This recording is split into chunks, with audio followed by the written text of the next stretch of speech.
Bonjour à tous. Aujourd'hui, nous allons voir une leçon de grammaire, l'expression de la cause. Nous allons reconnaître quelques expressions de la cause et savoir les employer. D'abord, que signifie exprimer la cause? L'expression de la cause indique la raison pour laquelle s'accomplit l'action. Exemple, le poisson rouge est mort parce qu'on a oublié de le nourrir. Alors, la cause dans ce cas est exprimée par l'expression parce que. Pour trouver la cause dans une phrase, on pose la question pourquoi, à cause de quoi ou pour quelle raison. Donc, je peux poser les trois questions. Exemple, il transpire beaucoup à cause de la chaleur. La question est pourquoi transpire-t-il beaucoup?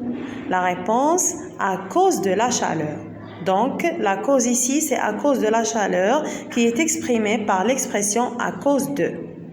Nous allons voir maintenant quelques expressions qu'on utilise pour exprimer la cause. Pour exprimer les causes ou les raisons d'une action, on utilise parce que. Parce que répond à la question pourquoi. On utilise parce que dans la réponse quand l'interlocuteur, celui qui a posé la question, ne connaît pas la cause. Exemple, pourquoi vous n'utilisez pas Internet? La réponse est parce que la connexion ne fonctionne pas.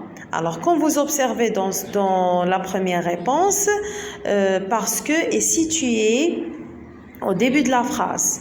Il peut être aussi placé entre les deux propositions, comme la deuxième réponse. Je ne peux pas utiliser Internet parce que la connexion ne fonctionne pas. Ensuite, car. Car énonce une affirmation et non pas une explication. Exemple, il est absent car il a de la fièvre. Puis, puisque introduit une cause qui est connue par la personne à qui l'on parle. Il peut être placé au début de la phrase, comme le premier exemple, puisque tu es malade, reste à la maison. Comme il peut être placé entre les deux propositions. Tu peux partir puisqu'il n'y a personne. Et on a aussi l'expression comme.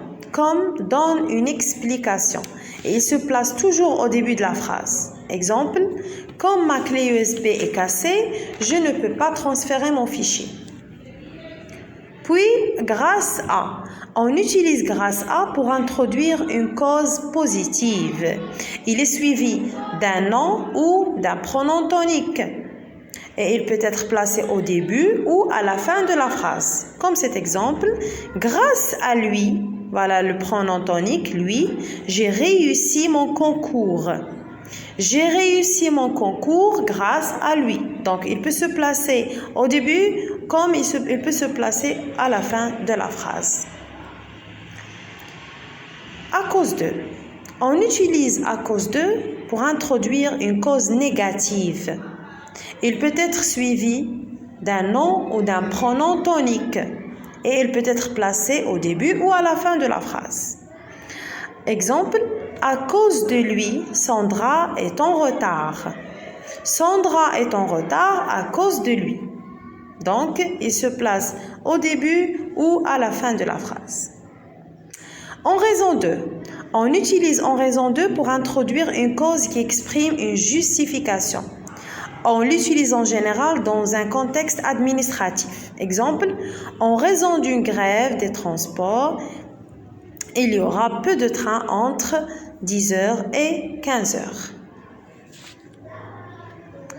Et finalement, en effet, on utilise en effet pour introduire une explication.